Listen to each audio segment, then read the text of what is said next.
नमस्कार दोस्तों, मैं दिलखुश कुमार स्वागत करता हूं आप सभी का छोटा मोटा क्लास में। आज की इस क्लास में हम लोग प्रश्नावली 1.3 का सवाल नहीं बताएंगे। उससे पहले हम लोग क्या करेंगे, पहले परिमेय संख्या और अपरिमेय संख्या को एक अच्छी तरह से जानेंगे। क्यों जानेंगे? क्योंकि प्रश्नावली 1.3 में परिमेय संख्या और अपरिमेय संख्या से रिलेटेड सवाल है।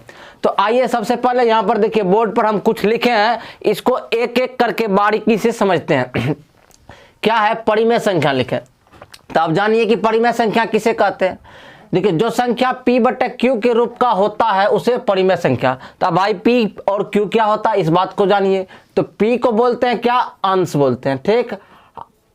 q को बोलते हैं हर, तो अंश बटे हर, तो अंश बटे हर तो भिन्न हो गया। तो सही सुने आप, ठीक है। यानी भिन्न, भिन्न को ही हम लोग क्या बोलते हैं, परिमेय संख्या बोलते हैं। यानी जिसको p बटे q के रूप में लिखा जा सकता है उसे क्या कहते हैं, परिमेय संख्या। लेकिन इसमें कंडीशन है, q यानी जीरो, यानी q यानी हर, हर क्या होना चाहिए, इसका जीरो नहीं होना चाहिए। जहां q not equal to zero, ठीक है, यानी q not equal to zero, यानी q मतलब हर का मान कभी भी जीरो नहीं। अगर हर का मान जीरो हो गया तो वह परिमेय संख्या नहीं होगा। उसके बाद देखिए क्या है, p और q पूर्णांक हो। अब उसके बाद कंडीशन है कि p और q दोनों क्या होना चाहिए, पूर्णांक होना चाहिए। उसके बाद p और q में एक के अलावे कोई उभयनिष्ठ गुणनखंड नहीं होना चाहिए, ठीक है। देखिए ये क्या है, एक परिमेय संख्या का नियम है, ठीक है। यानी परिमेय संख्या, जो संख्या p बटे q का रूप का होता है उसे परिमेय संख्या कहते हैं। जहां q not equal to zero, p और q एक पूर्णांक संख्या, आप लोग जानते हैं पूर्णांक संख्या किसे कहते हैं, ठीक है। और q और p में एक के अलावे कोई उभयनिष्ठ गुणनखंड नहीं होना चाहिए, ठीक है। आइए उदाहरण के साथ इसको समझते हैं। जैसे हम यहाँ पर एक मान लिए तो एक को 1/1 लिख सकते हैं, ठीक है, क्योंकि इसमें फिर भागा लगाइएगा तो एक ही होगा नहीं। उसके बाद देखिए इसको p बटे q, जैसे एक p हो गया और q, यानी q का मान 1 है, जीरो नहीं है। अगर जीरो होता तो यह परिमेय संख्या होता ही नहीं। अब फिर इसको -2/2 भी लिख सकते, क्यों? क्योंकि इसको काटिएगा तो कितना हो जाएगा, 1 हो जाएगा। और एक को 1/1 भी लिख सकते हैं। यहाँ पर इसको 1000/1000 भी लिख सकते, क्यों? क्योंकि इसको काटेंगे तो 1 होगा और 1/1 क्या है, एक परिमेय संख्या है, ठीक है, समझ गए। दूसरा देखिए, एक नंबर उदाहरण देखिए, यहाँ पर लिखे -7, क्या लिखे, -7। तो -7 को हम क्या लिख सकते हैं, -7/1 लिख सकते हैं। फिर उसके बाद क्या करेंगे, 7/-1। देखिए माइनस ऊपर में लिखिए कि नीचे में लिखिए, बात बराबर होता है। उसके बाद इसको देखिए 2 से क्या किए, ऊपर नीचे गुना कर दिए, 2/2 से, तो क्या हुआ, 7 दूनी 14 और बटे 2 का 2, यानी -14/2 हो गया। उसके बाद देखिए 3 नंबर का उदाहरण क्या है, 3.75, 3.75। तो दशमलव को हटा दिए तो 2 अंक है, तो 1 लिख करके 2 जीरो, यानी ठीक है। तो क्या हो गया यहाँ पर 375/100 हो गया। तो यह क्या है, एक परिमेय संख्या। उसके बाद इसको क्या किए, डबल कर दिए, यानी 2 से ऊपर नीचे दोनों में गुना कर दिए तो 750/200 हो गया। उसके बाद देखिए 4 नंबर का उदाहरण क्या है, 0.333। उसके बाद फिर डैश डैश डैश, इसका मतलब 3 कई बार क्या हो रहा है, रिपीट हो रहा है। तो जब 3 कई बार रिपीट हो रहा है तो इसका मतलब 3 पर एक ऊपर में क्या देते हैं, रेकरिंग दे देते हैं। रेकरिंग क्यों देते हैं, क्योंकि इससे यह पता चलता है कि 3 कई बार रिपीट हो रहा है, तो इसको हम 1/3 के रूप में लिख सकते हैं। तो यह भी क्या है, एक परिमेय संख्या। यहाँ पर देखिए अगर एक ही संख्या बार बार रिपीट हो रहा हो ना तो वह परिमेय संख्या कहलाता है। उसके बाद क्या है, 0.666, तो यह भी रिपीट हो रहा है, इसको 2/3 लिख सकते हैं या 10/15, ठीक है। यानी इसको किसी भी रूप में लिखिए, यदि एक संख्या दशमलव के बाद बार बार रिपीट हो तो वह क्या है, परिमेय संख्या। अभी अपरिमेय संख्या भी तुरंत अपने लोग समझेंगे, पहले परिमेय संख्या को समझ लेते हैं। आइए उसके बाद सवाल बहुत आसानी से बन जाएगा, अपने लोग जादू की छड़ी आ जाएगी अपने हाथ में, ठीक है। यहाँ देखिए 22/7 क्या है, एक परिमेय संख्या। क्यों? क्योंकि यहाँ p है और नीचे q है। लेकिन एक बात आप लोग जानते होंगे कि पाई का मान होता है 22/7, पाई का मान कितना होता है, 22/7। लेकिन पाई कहता है हम क्या है, परिमेय संख्या नहीं है। लेकिन पाई एक अपरिमेय संख्या है।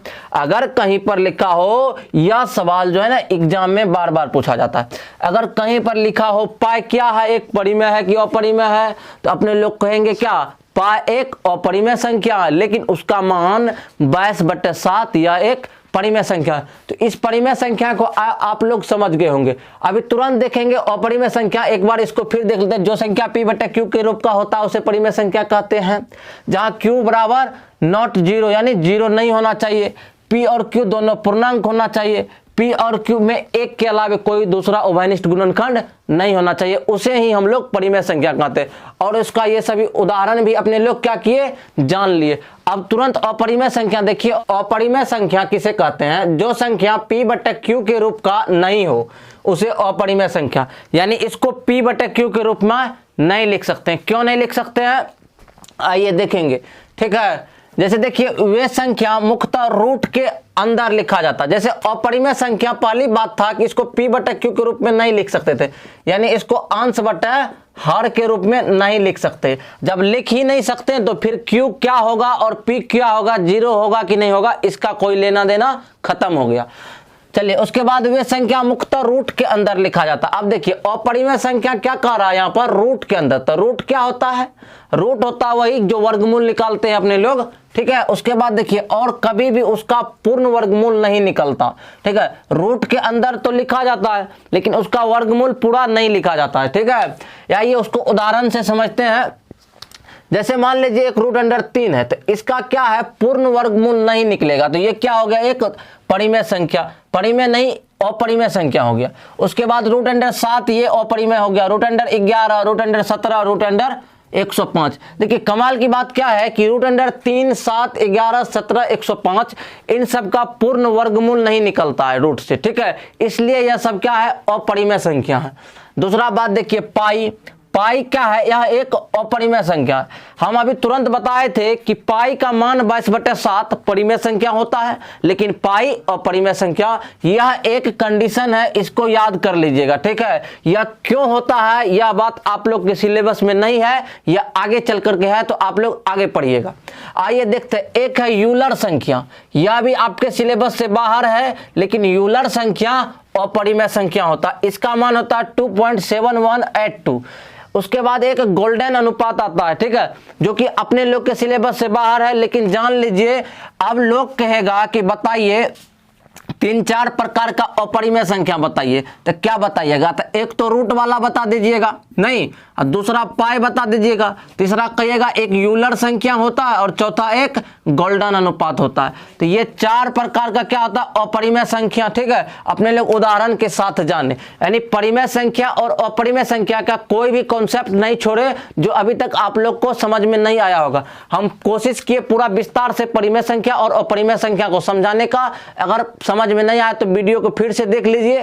ठीक है, देखिए एक बार इसको रिमाइंड कर लेते हैं। अपरिमेय संख्या, जो संख्या p बटे q के रूप का नहीं हो उसे अपरिमेय संख्या कहते हैं, यानी यह अंश बटे हर के रूप का लिखा ही नहीं जाएगा, तो फिर q जो जीरो होगा या नहीं होगा उसका लेना देना खत्म है। वे संख्या मुख्यतः रूट के अंदर लिखा जाता है, यानी रूट मतलब क्या, ये इस तरह से इसको रूट बोलते हैं। ठीक है, ये रूट के अंदर लिखा जाता है इस तरह की संख्या, और कभी भी इसका पूर्ण वर्गमूल नहीं निकलता, यानी इसका पूर्ण वर्गमूल क्या होता है, नहीं निकलता। उसके बाद उदाहरण तो अपने लोग समझ ही लिए कि रूट अंडर 3, 7, 11, 17, 105 इस तरह की संख्या। उसके बाद ये स्पेशल एक पाई संख्या, पाई जो है ना, ये पाई अपरिमेय संख्या, लेकिन इसका मान नहीं है, इस मान को हम यहाँ लिखे, इसको काट दीजिए। ये मान बताने के लिए कि पाई का मान 22/7 होता है, लेकिन 22/7 एक अपरिमेय संख्या नहीं होता, यह एक परिमेय संख्या होता है। उसके बाद एक यूलर संख्या, एक गोल्डन अनुपात। ये दोनों अपने लोग के सिलेबस से बाहर है, लेकिन फिर भी जानकारी के लिए अपने लोग पढ़ लिए। ठीक है,